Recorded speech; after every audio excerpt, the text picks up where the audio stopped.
Belanda dan Portugis juga yang gereja Soya, ya kan?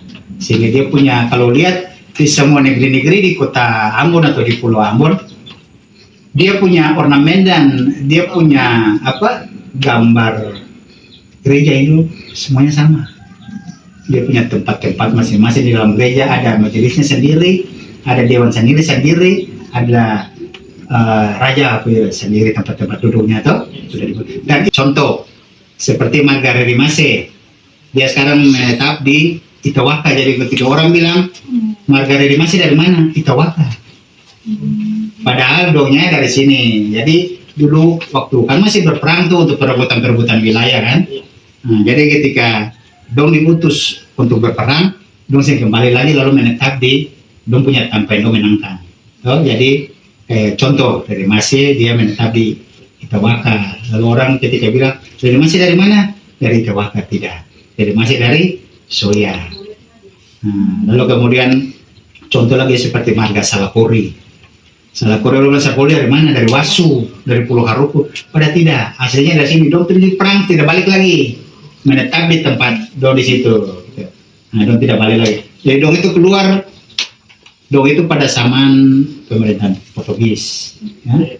Jadi dong keluar sebelum Belanda masuk. Nah, ketika Belanda masuk, tinggal beberapa marga yang ini saja. Tapi pembentukan negeri Soya sudah ada sejak dong juga ada. Nah, jadi makanya waktu ketika acara tradisi, acara adat cuci negeri, nah situlah cerita tentang perjalanan antara Soeran dan Sopira dan bagaimana cikal bakal negeri Soya itu terbentuk.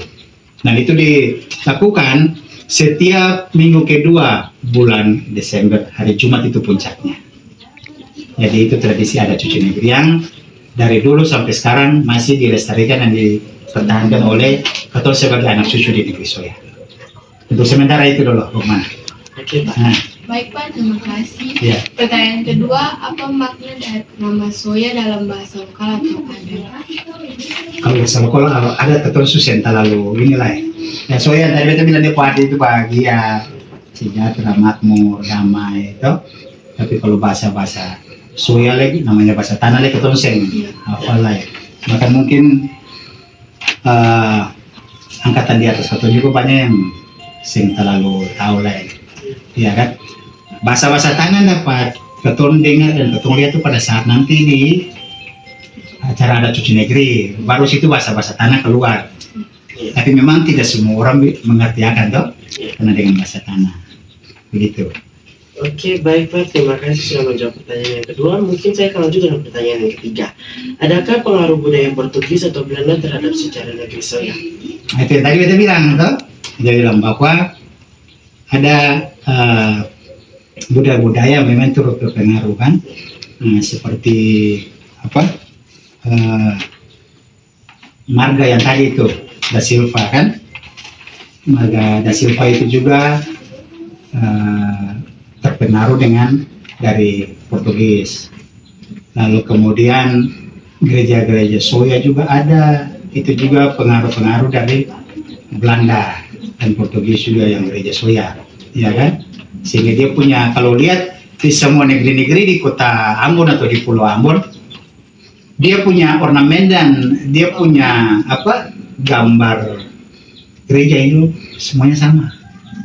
Dia punya tempat-tempat masing-masing di dalam gereja, ada majelisnya sendiri, ada dewan sendiri, ada raja sendiri tempat-tempat duduknya tuh sudah dibuat. Dan itu semua tipenya sama, sehingga ada yang beda.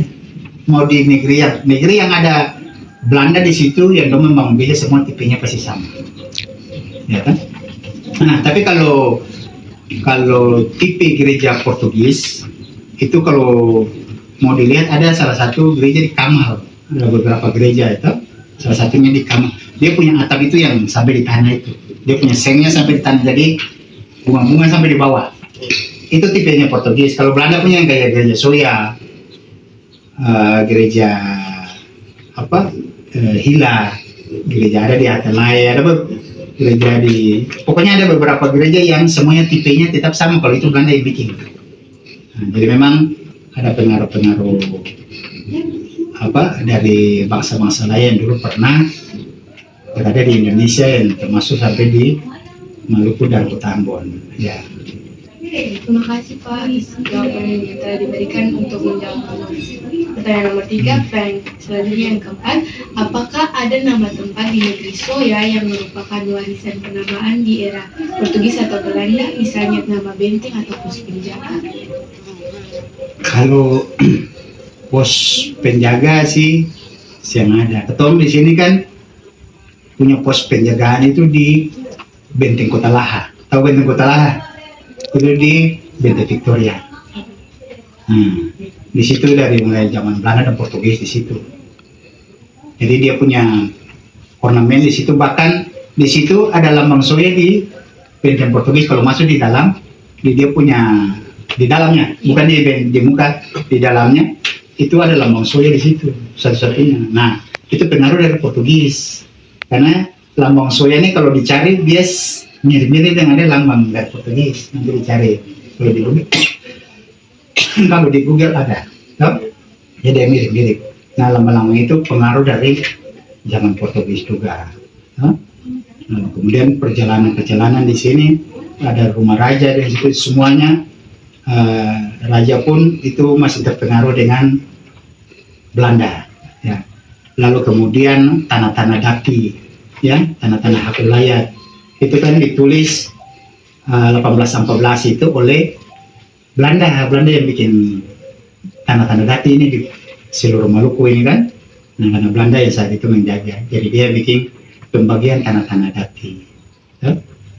Sehingga akhirnya turun kepada negeri-negeri yang ada di Kota Ambon ini, lalu kemudian tanah-tanah itu dibagi-bagi oleh pemerintah negeri. Ini milik marga siapa, ini milik marga siapa, dibagi-bagi. Jadi kan dulu di Pulau Ambon ini, khususnya di wilayah Kota Ambon di timur ini, di Jasira di timur, ada 3 negeri besar yang dibilang 3 kerajaan bulan, 3 negeri bulan, yaitu kerajaan Soya, kerajaan Kilan, dan kerajaan Nusaniwe. Nah, Soya ini membawahi 9 negeri-negeri kecil. 9 negeri kecil itu semua ada di dalam Kota Ambon sini. Akusen, ya, Ponipopu, terus ada yang lain-lain tuh yang sekarang kan sudah jadi kelurahan-kelurahan. Jadi batas negeri Soya itu di pelabuhan Ponipopu bawah, di pelabuhan besar. Itu pintu masuknya negeri Soya di situ. Nah, benteng pertahanannya di Benteng Kota Laha, di Benteng Victoria. Di situ, jadi memang dia punya wilayahnya sangat luas kalau di Le Timur, ya kan? Kalau di Le itu ya itu kerjaan itu, begitu. Ada lagi? Tambahin mungkin kurang? Tidak ada, mungkin itu saja pertanyaan dari kami. Itu saja. Oke, baik, terima kasih Pak atas kesempatan yang Pak sudah berikan untuk kami. Kami sangat bersyukur sekali bisa bertemu dengan Pak. Dan mungkin nanti sejarah yang tadi dari yang Pak bilang juga bisa menjadi inspirasi bagi anak-anak muda, karena anak-anak muda tahu bahwa adanya sejarah-sejarah dari beberapa pulau, juga sejarah negeri Soya Pak. Biasanya mungkin Pak, dan juga kami sangat berterima kasih atas apa yang Pak telah berikan bagi kami. Mungkin nanti sebagai kami bisa memahaminya dan juga kami bisa menyalurkan bagi orang-orang lain. Oke, Pak. ya. Terima kasih Pak. Sama-sama. Ya. Oke, Jin. Terima kasih Pak. Oke, sama-sama.